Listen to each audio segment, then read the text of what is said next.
जय श्री राधे।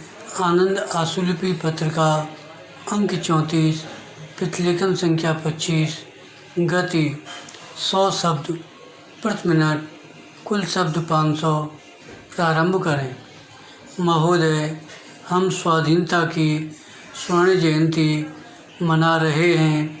स्वतंत्रता प्राप्ति के पश्चात देश के लिए संविधान तैयार करने के लिए डॉक्टर भीमराव अंबेडकर की अध्यक्षता में एक समिति का गठन किया गया। संविधान को सर्वांगीण व सर्वसम्मत बनाने का भरपूर प्रयत्न किया।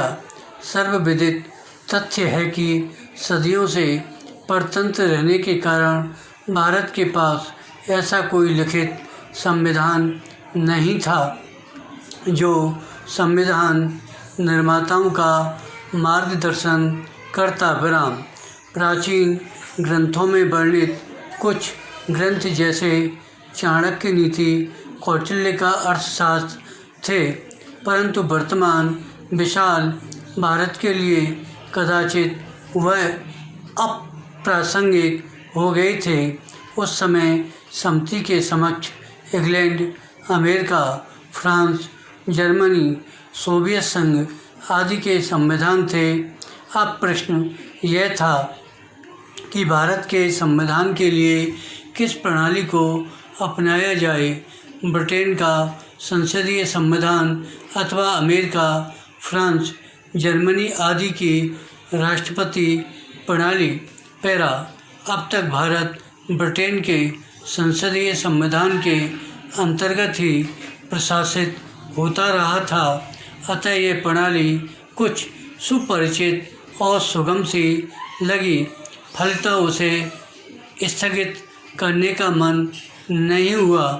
ब्रिटेन का संविधान कोई लिखित दस्तावेज नहीं है, यह रीति रिवाजों, मान्यताओं और न्यायालयों में घोषित परिणामों का संग्रह मात्र है। दूसरे, इसमें राजतंत्र का प्रावधान है। वहाँ का राजा भले ही प्रतीकात्मक ही हो, परंतु है तो राजा।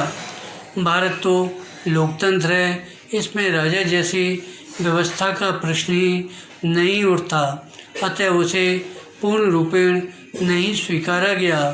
दूसरा विकल्प राष्ट्रपति प्रणाली को अपनाने का था। इस प्रणाली को अमेरिका, फ्रांस, रूस सहित विश्व के 84 देशों ने अपनाया हुआ है। इस प्रणाली में राष्ट्रपति का चुनाव होता है और वही मंत्रिमंडल का गठन करता है। उसी पर सरकार चलाने का दायित्व होता है, अतः सारी शक्तियाँ व जिम्मेदारियाँ राष्ट्रपति में निहित होती हैं। इन दोनों प्रचलित प्रणालियों की अपनी अपनी विशेषताएं व त्रुटियां हैं। संविधान निर्माताओं को लगा कि राष्ट्रपति प्रणाली में राष्ट्रपति तानाशाह हो सकता है, संसदीय प्रणाली में समायोजन की राजनीति संभव हो सकती है। अतः दोनों प्रचलित प्रणालियों की अच्छी अच्छी बातें लेकर भारतीय संविधान का निर्माण हुआ। राष्ट्रपति का पद शामिल किया गया, परंतु ब्रिटेन के राजा की तरह नाम मात्र का सर्वोच्च आलंकारिक पद बन गया। विराम। संसदीय प्रणाली की अवधारणा ब्रिटेन के संविधान से ली गई, जिसमें राज्य का दायित्व प्रधानमंत्री पर है। विराम। सारा काम राष्ट्रपति के नाम पर संपन्न होता है। संविधान सभा को संबोधित करते हुए डॉक्टर अंबेडकर ने कहा, हमारे सामने राष्ट्रपति प्रणाली और संसदीय प्रणाली दोनों विकल्प हैं और दोनों लोकतांत्रिक व्यवस्था के अंतर्गत ही आते हैं। फिर भी दोनों में मूलभूत अंतर है। संसदीय प्रणाली ज़्यादा उत्तरदायी व्यवस्था है, जबकि राष्ट्रपति प्रणाली में स्थायित्व अधिक होता है। विराम।